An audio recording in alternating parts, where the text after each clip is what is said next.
Right, Ben, you had the pleasure of attending the DE conference on the Gold Coast. Can you talk a little bit about that? Yeah, the conference was on the Gold Coast. First time it's been out of Sydney. It's been going for a number of years, but this was the first time under the DECA banner.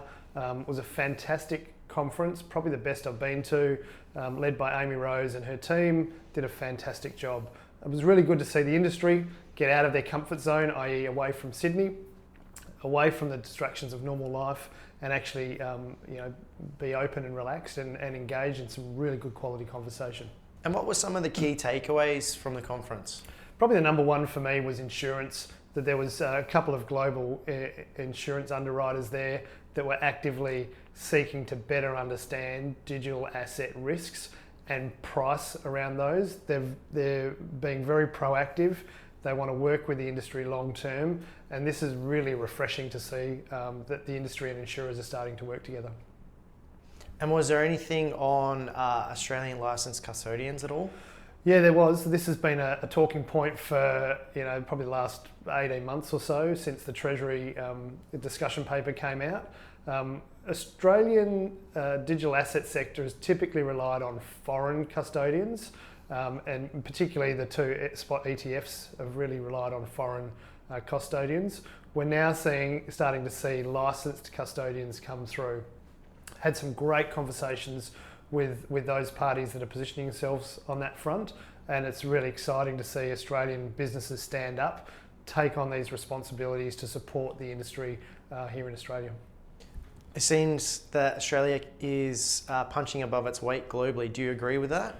Yeah, look, the room was full of fantastic people, super smart, super committed and super brave, and I think that's one of the things that we need to remember in this sector, that when you're dealing in a nascent sector, you need to be brave because you're forging the way. It was really good to see everybody come together, but I think we've got some really exciting projects that are out there competing heavily on a global scale. And was there also anything on the institutional adoption front there? Yes, there was. I think this concept of the institutions are coming, some are here. It was very positive. I think the room was generally a lot calmer than normal because they can feel that the hard work they've done for the last decade or so is starting to really pay dividends. And were there any final key takeaways that we haven't discussed? Yeah, I think regulation was a big one. There was a lot of discussion around regulations and how the regulation is lagging now globally. We've been trying to put some good regulations together from some time. Treasury and ASIC have been working on this.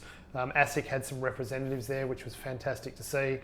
But still, there's a challenge of how you fit a decentralised system into regulations that have got a central lean to them.